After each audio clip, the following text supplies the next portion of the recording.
Dear student, today's my presentation is on development of consumerism in India.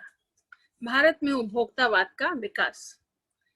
आप सभी जानते हैं कि मानव सभ्यता के प्राचीन काल से ही मनुष्य स्वयं वस्तुओं का उत्पादन करता था एवं स्वयं ही इसका उपभोग भी करता था। मनुष्य अपने उपभोग की लगभग सभी वस्तुएं स्वयं बनाता था एवं स्वयं उसका उपभोक्ता भी था। लेकिन जैसे जैसे सभ्यता का विकास होता गया वैसे वैसे मनुष्य कई भागों में बढ़ गया तथा कई कबीलों का निर्माण हुआ, जहां से कबीले एक दूसरे पर निर्भर हो गए। कुछ कबीले ऐसे थे जो कुछ वस्तुओं का निर्माण करते थे, उनका उत्पादन करते थे, तो दूसरा जो वर्ग था, दूसरे कबीले वाला जो वर्ग था, वो अन्य प्रकार की वस्तुओं का निर्माण एवं उत्पादन करता था। अब जो एक वर्ग था वो दूसरे वर्ग के ऊपर उपभोग के लिए आश्रित हो गया। And in that kind of societies that we call the tribal society, there in practice was a system of barter, जिसमें कि दैनिक उपयोग की जो वस्तुएं हैं उनका अदला बदली की जाती थी। मान लीजिए किसी को कपड़े की जरूरत है तो उसके बदले में वो चावल दे देता था, या मान लीजिए किसी को दाल चाहिए तो उसके बदले में वो गेहूं का आदान प्रदान करता था। इस तरह से वस्तुओं के बदले में वस्तुओं का ही आदान प्रदान होता था, क्योंकि उस वक्त मुद्रा जो थी वो चलन में नहीं थी। तो जैसे जैसे मुद्रा का आविष्कार हुआ और मुद्रा का चलन बढ़ा, वैसे वैसे मनुष्य की कठिनाइयां जो थी वो आसान हो गई और इस अदला बदली की जगह, इस बार्टर सिस्टम की जगह एक्सचेंज आ गया, जहाँ पे विनिमय होने लगा। यानी कि मुद्रा से जो थी वो वस्तुएं बदली जाने लगी और मनुष्य अपनी सेवाएं दे करके या अपनी वस्तुएं दे करके उसके बदले में मुद्रा को स्वीकार करने लगा, या वो स्वयं मुद्रा दे करके चीजों को दूसरे ग्रुप से खरीदने लगा। तो इस तरीके से जो आवश्यकताओं की पूर्ति थी वो अब मुद्रा के माध्यम से होने लगी। तो इस तरह से हमने देखा कि मनुष्य आदिकाल से ही उपभोक्ता रहा है, परंतु जैसे जैसे औद्योगिक विकास होता गया और जैसे जैसे उत्पादनों की संख्या बढ़ी, वैसे ही वैसे निर्माताओं में, उत्पादनकर्ताओं में लाभ प्राप्त करने की जो इच्छा थी वो और ज्यादा बढ़ गई, जिसने कि उपभोक्ताओं की परेशानियों को बढ़ा दिया। तो उपभोक्ताओं के हितों की सुरक्षा के प्रति जागरूकता 1960 और 1970 के दशक में बढ़ी तथा उपभोक्ताओं के संरक्षण के लिए उत्पादों के निमित्त सूचनाओं को उपभोक्ताओं तक पहुंचाने के उद्देश्य से उपभोक्ता संगठनों का भी विकास हुआ। इन उपभोक्ता संगठनों का ये उद्देश्य था कि वे उत्पादकों पर इस बात के लिए दबाव डालें कि वो अपने सामान में गुणात्मकता लाएं, यानी कि उसकी क्वालिटी में जो है वो इम्प्रूवमेंट लाएं तथा सामानों को सही दाम पर उपभोक्ताओं को अवेलेबल कराएं। तो इस प्रकार से उपभोक्ता संगठन ने ये प्रयास किया कि उपभोक्ताओं को बेहतर से बेहतर सेवा निर्माताओं और उत्पादकताओं के द्वारा दी जाए। तो इस संदर्भ में डोनाहो वर्सेस स्टीवेंसन का जो वाद है 1932 का, ये उपभोक्ता संरक्षण की दिशा में मील का पत्थर साबित हुआ। इस वाद में एक व्यक्ति ने अपनी फीमेल फ्रेंड के लिए जिंजर बियर ऑर्डर करी और जो जिंजर बियर की बोतल जो थी वो ओपेक थी, यानी कि वो अपारदर्शी थी, उसके आसपास देखा नहीं जा सकता था।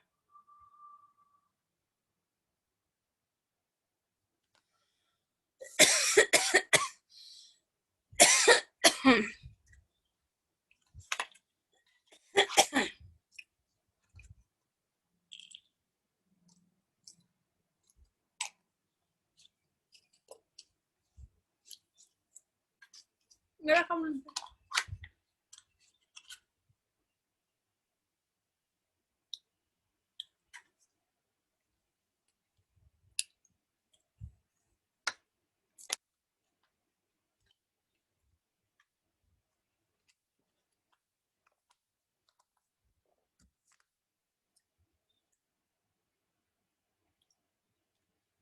तो बियर की जो बोतल थी वो ओपेक थी, वो अपारदर्शी थी। महिला मित्र जो उस बियर की बोतल का उपभोग कर रही थी, जब वो समाप्त होने लगी तब उसने देखा कि उसमें एक मरा हुआ स्नेल पड़ा हुआ है। तो जब उसको लगा कि उसने ये क्या पी लिया, तो उसकी तबीयत जो थी वो अचानक से खराब हो गई, उसको वोमिटिंग वगैरह होने लगी और वो फिर बीमार पड़ गई। फिर उसने, जो बियर की उपभोक्ता थी, उसने बियर के उत्पादकों के ऊपर कंपनसेशन के लिए वाद दायर किया। उत्पादकों का तर्क था कि वो महिला को प्रतिकर देने के लिए उत्तरदायी नहीं थे, क्योंकि उनकी उपभोक्ता के साथ कोई भी संविदा नहीं थी तथा उपभोक्ता को बियर क्रय करते समय सावधान रहना चाहिए था, क्योंकि उस समय क्रेता सावधान का नियम लागू था, कैविएट एम्पेटर। और इंग्लैंड के सर्वोच्च न्यायालय हाउस ऑफ लॉर्ड्स ने इन दोनों तर्कों को अमान्य करते हुए ये निर्णय दिया कि जहां कोई भी व्यक्ति उपभोक्ता वस्तुओं का निर्माण इस उद्देश्य से कर रहा है कि उसका उपयोग साधारण जनता करेगी, वहां पर उसका कर्तव्य अंतिम उपभोक्ता तक विस्तारित रहता है। न्यायालय ने यह भी कहा कि यदि कोई उत्पाद इस तरह से पैक किया गया हो जहां की क्रेता को जांच करने का अवसर उपलब्ध न हो, यदि उत्पाद टीन के डिब्बे में सील बंद हो या अपारदर्शी बोतल में सील बंद हो, तो वहां पर क्रेता सावधान का नियम लागू नहीं होता। इस मामले में चूंकि जो बियर थी वो एक ओपेक बोतल में थी, अपारदर्शी बोतल में थी, इसलिए ये नहीं कहा जा सकता कि वहां पे क्रेता सावधान का नियम लागू होगा, क्योंकि आप जानते हैं कि सेल्स ऑफ गुड एक्ट में भी इस बात का प्रावधान है कि क्रेता को सामान खरीदने से पहले रीजनेबल एग्जामिनेशन का समय दिया जाना चाहिए, कि वस्तु को वो देख परख ले कि उसमें कोई खराबी तो नहीं है, उसमें कोई खामी तो नहीं है, ताकि वो खरीदने से पहले ही इन चीज़ों को जान लेगा तो उसका पेमेंट नहीं करेगा और फिर उसको बाद में परेशानियों का सामना नहीं करना पड़ेगा। लेकिन मॉडर्निटी के दौर में जहाँ पे उत्पादनों में कुछ ज़्यादा सुधार हुए, मशीनों का जो है इन्वॉल्वमेंट बढ़ा, तो ऐसी भी पैकेजिंग होने लगी है जिसमें क्रेताओं को लिए पहले से जानना दुर्लभ होता है कि उसमें क्या खामी हो सकती है। तो अगर ऐसी कोई चीज उपभोक्ता खरीदने जा रहा है तो वहां पर क्रेता सावधान का नियम जो है वो लागू नहीं होगा। और भारत में भी जो है कि आवश्यक वस्तु अधिनियम, तौल तथा बाट एवं मार्क मानक अधिनियम, एकाधिकार एवं अवरोधक व्यापार व्यवहार अधिनियम, औषधि तथा सौंदर्य प्रसाधन अधिनियम, खाद्य अपमिश्रण निवारण अधिनियम तथा कृषि उत्पाद अधिनियम, ये कुछ अधिनियम ऐसे प्रस्तावित किए गए और they are in vogue also, they are in practice also, they have been pass by the parliament, जो कि उपभोक्ताओं के कई अधिकारों को संरक्षण प्रदान करते हैं। लेकिन ये जितने भी अधिनियम जो आपको बताए गए हैं, चाहे वो इसेंशियल कमोडिटीज एक्ट हो, standard of weights and measures act हो, चाहे वो MRTP एक्ट रहा हो, ड्रग्स एंड कॉस्मेटिक एक्ट हो, या prevention of food adulteration act और एग्रीकल्चर प्रोड्यूस एक्ट, इन सभी अधिनियमों के अंतर्गत उपभोक्ताओं को त्वरित उपचार देने की कोई प्रावधान नहीं था। इसके अतिरिक्त उपरोक्त जो अधिनियम थे, इसमें जो दी हुई प्रक्रिया थी वो बहुत ही विलंबकारी और बोझिल थी, तो इस वजह से उपभोक्ता न्यायालय जाने के लिए उन्मुख नहीं होता था। उपभोक्ता अधिनियम संरक्षण आने से पहले ऐसा कोई भी निकाय नहीं था जो उपभोक्ताओं के हितों के बारे में चर्चा करे और उससे संबंधित सुझाव सरकार को दे। तो पहली बार 15 मार्च 1962 को अमेरिका के राष्ट्रपति जॉन एफ कैनेडी ने अमेरिकी कांग्रेस को संबोधित करते हुए उपभोक्ता संरक्षण के विषय में कुछ उपभोक्ता अधिकारों की संस्तुति की। He recommended some consumer rights for the protection of the consumers. वो क्या थे? पहला कि जीवन या स्वास्थ्य के लिए हानिकारक वस्तुओं के विक्रय के विषय में सुरक्षा का अधिकार। दूसरा, सूचित किए जाने का अधिकार। तीसरा, चूज करने का अधिकार या चुनने का अधिकार। और चौथा, सुने जाने का अधिकार। और ये जो 4 अधिकार थे ये उपभोक्ता संरक्षण की विधायी प्रणाली तथा व्यवहारिक कार्यकलापों का आधार स्तंभ बने। अब अगर हम भारत की बात करें तो यहाँ पे उपभोक्ता आंदोलन की शुरुआत किस तरह से होती है। स्वतंत्रता से पहले हमारे देश की स्थिति एक ब्रिटिश उपनिवेश की थी। अंग्रेजों का जो उद्देश्य था वो भारतीयों का शोषण करना और अपना कल्याण करना था। परंतु स्वतंत्रता प्राप्ति के पश्चात भारतवासी स्वयं अपने भाग्य के निर्माता बने और भारत में जो गवर्नेंस आई, जो गवर्नमेंट आई, उसने अपने आप को एक कल्याणकारी राज्य के रूप में विकसित करना चाहा। तो भारत को एक कल्याणकारी राज्य के रूप में विकसित करने के उद्देश्य से राज्य ने संप्रभु क्षेत्रों से अलग अन्य क्षेत्रों को भी अपना कार्य क्षेत्र बनाया। स्वतंत्र भारत की संसद ने उपभोक्ता हितों के संरक्षण के लिए बहुत सारे अधिनियम पास किए, जैसे खाद्य अपमिश्रण निवारण अधिनियम, food adulteration act 1954, agriculture produce act 1961, essential commodities act 1955 आदि अधिनियमित किए गए। इसके अलावा कुछ विशेष उपबंध भी बनाए गए आवश्यक वस्तु अधिनियम के अंतर्गत 1981 में। इसके अलावा वाटर पोल्यूशन को रोकने के लिए भी एक्ट बना 1974 में। तो इस तरीके से हर तरह से उपभोक्ताओं के अधिकारों के संरक्षण के लिए अधिनियमों के माध्यम से प्रयास किया गया।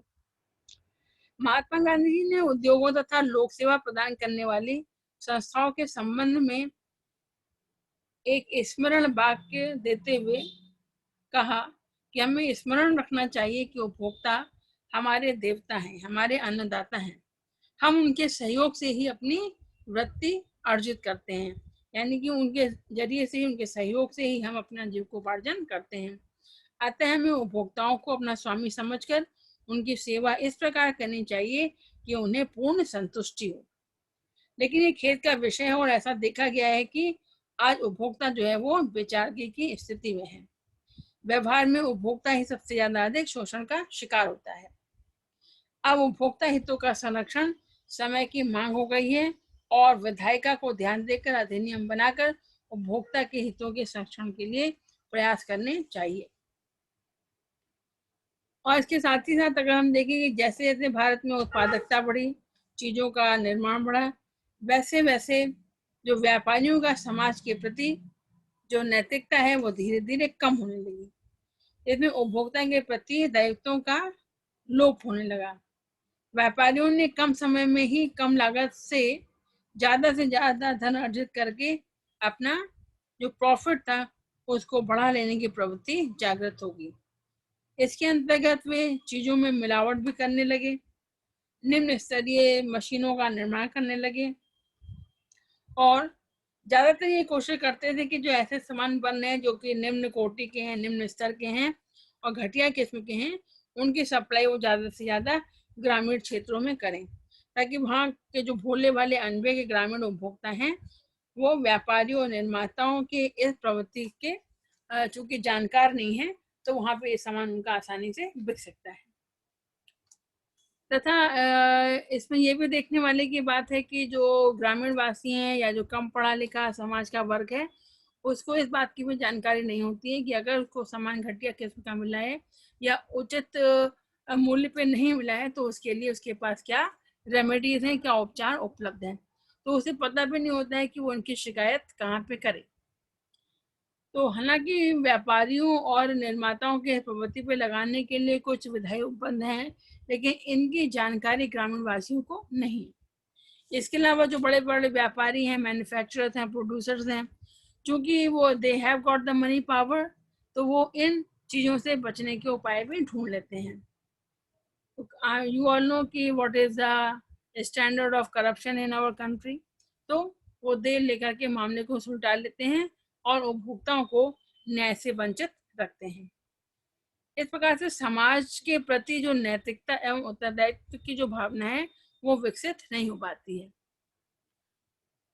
इस स्थिति में सुधार करने के लिए जरूरी है कि कुछ विशेष कदम उठाए जाएं। और वो क्या हो सकते हैं कि एक तो स्तरीय उचित वस्तुओं का निर्माण किया जाए, the goods which are produced or services which are rendered must be of standard, और उनको रिजनेबल प्राइस पर ही उपभोक्ताओं को उपलब्ध कराया जाए। इसके अलावा सेल के बाद भी सेवा उत्पन्न कराई जाए, यानी कि आफ्टर सेल सर्विसेज भी उपभोक्ता को मिलनी चाहिए। इसके अलावा सभी जानते हैं कि कैसे झूठे विज्ञापन जो है वो मीडिया में सामानों को लेकर के और सर्विसेज को लेकर के आते हैं। तो ऐसे जो भ्रामक विज्ञापन है और जिससे कि उपभोक्ता को भ्रम की स्थिति में रखा जाता है, उसे लगता है कि वो बहुत अच्छा सामान खरीद रहा है, बट इन रियलिटी वो सामान क्वालिटी का नहीं होता है, अच्छे स्टैंडर्ड का नहीं होता है। तो इस बात का भी संरक्षण किया जाना चाहिए कि जो अनफेयर ट्रेड प्रैक्टिसेस हैं उनको बाजार में बढ़ावा ना मिले। इसके अलावा उपभोक्ता वस्तुओं या उपभोक्ता सामग्री में गुणवत्ता की वृद्धि के प्रयोजन से नए अनुसंधान को बढ़ावा दिया जाए, यानी कि R&D की सुविधा कि कैसे कम प्राइस पे अच्छी से अच्छी चीजें जो है वो बनाई जा सकती हैं। इसके अलावा जो अथॉरिटीज हैं जो कि वस्तुओं के मानक को निर्धारित करती हैं, चाहे वो एग मार्क देती हैं या जो ISI मार्क देती हैं, उनको करप्शन से मुक्त करना, ताकि इस तरह के जो सर्टिफिकेशन मार्क्स दिए जा रहे हैं वो भी स्टैंडर्ड के हो। इसके अलावा उत्पादों तथा निर्माण के बारे में उपभोक्ताओं को सूचित करना, उनको जानकारी देना, उपभोक्ताओं को शिक्षित करना, उत्पादों तथा निर्माणों के कुप्रभावों की जानकारी देना, और यदि इनके प्रयोग से किसी प्रकार से सावधानी अपेक्षित है तो इसकी जानकारी भी स्पष्ट और ग्राह्य जानकारी उपभोक्ताओं को उपलब्ध कराई जानी चाहिए।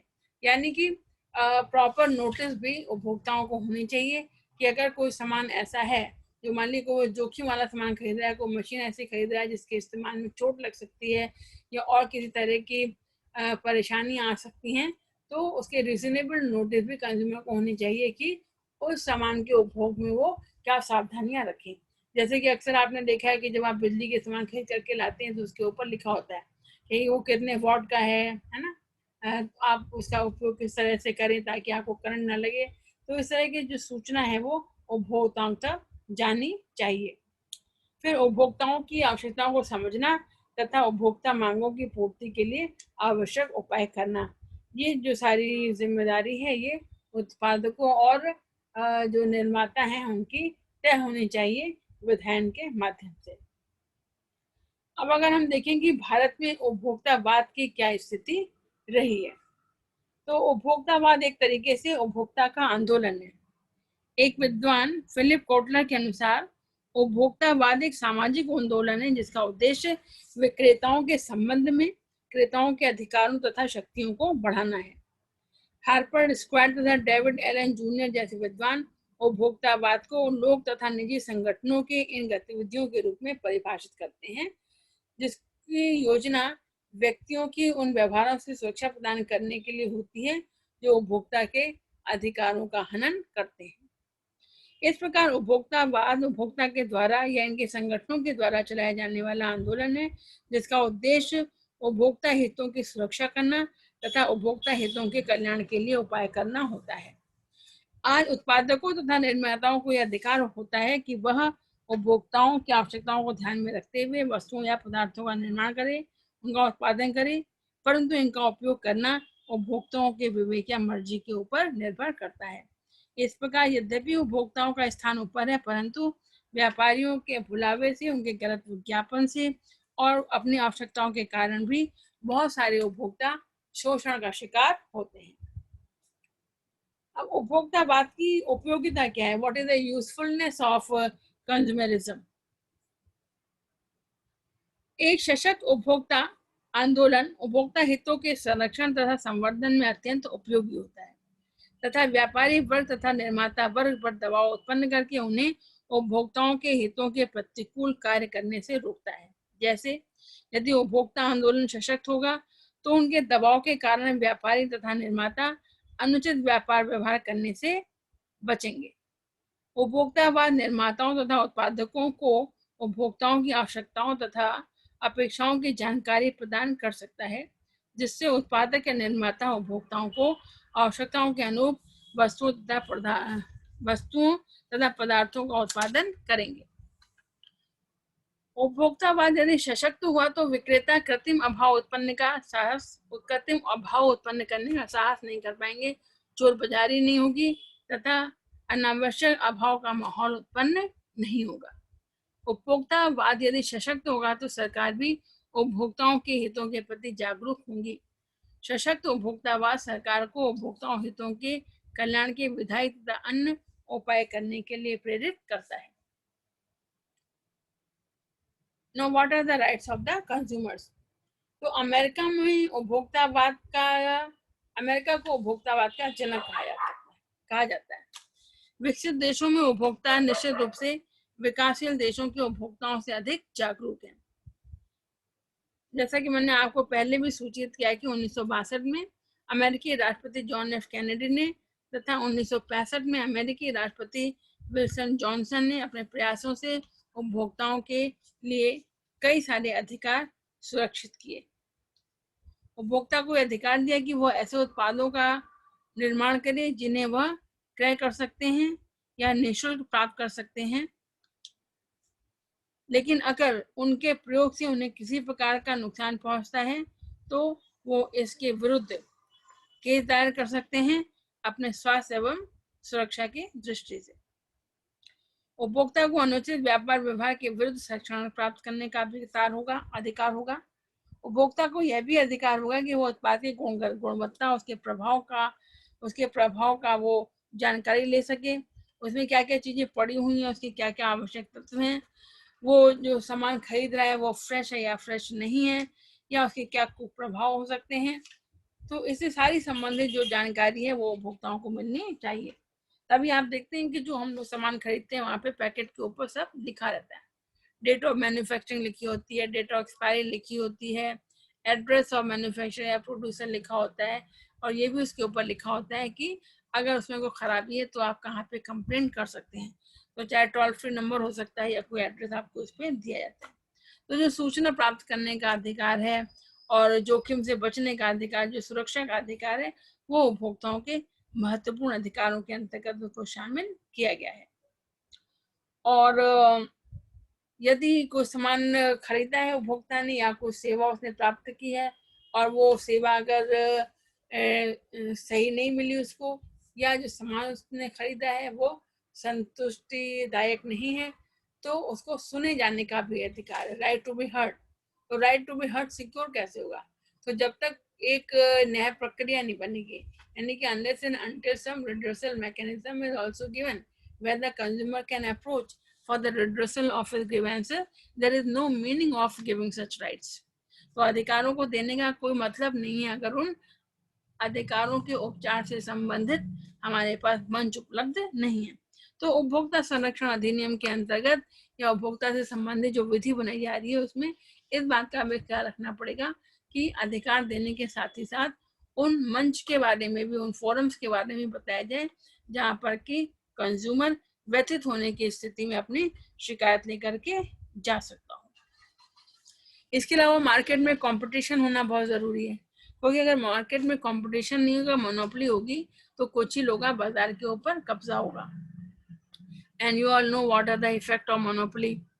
अगर किसी ने मोनोपोली एकाधिकार बाजार में कर रखा है, इसका मतलब सामान एक तो कम मिल रहा होगा, सप्लाई उसकी ठीक नहीं होगी, दूसरा वो आपको बढ़े हुए दामों में भी मिलेगा।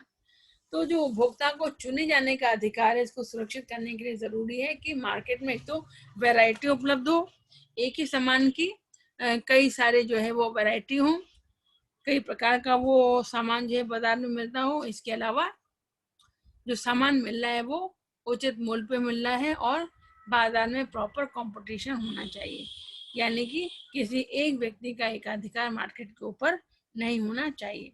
तो अगर एकाधिकार नहीं हुआ तो जो सामान है, जो वस्तुएं हैं, वो सही मूल्य पर भी मिलेंगी और इजीली अवेलेबल भी होंगी, उनकी होर्डिंग या जो ब्लैक मार्केटिंग है वो नहीं होगी।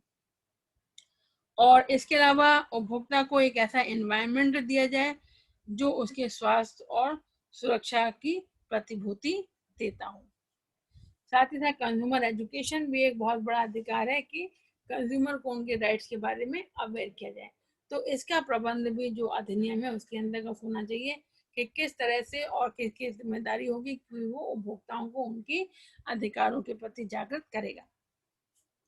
तो अमेरिका, जापान, फ्रांस, इंग्लैंड तथा कनाडा जैसे विकसित राष्ट्रों में उपभोक्ताओं के अधिकारों तथा हितों के संरक्षण के प्रति जागरूकता 60 के दशक में आ गई, जिसके कारण इन राष्ट्रों को सरकारों ने उसके संबंध में इन राष्ट्रों के उद्योगपतियों, उत्पादकों तथा विचारकों को सावधान करते हुए इस संबंध में विधान का निर्णय लिया और लॉ बनाया।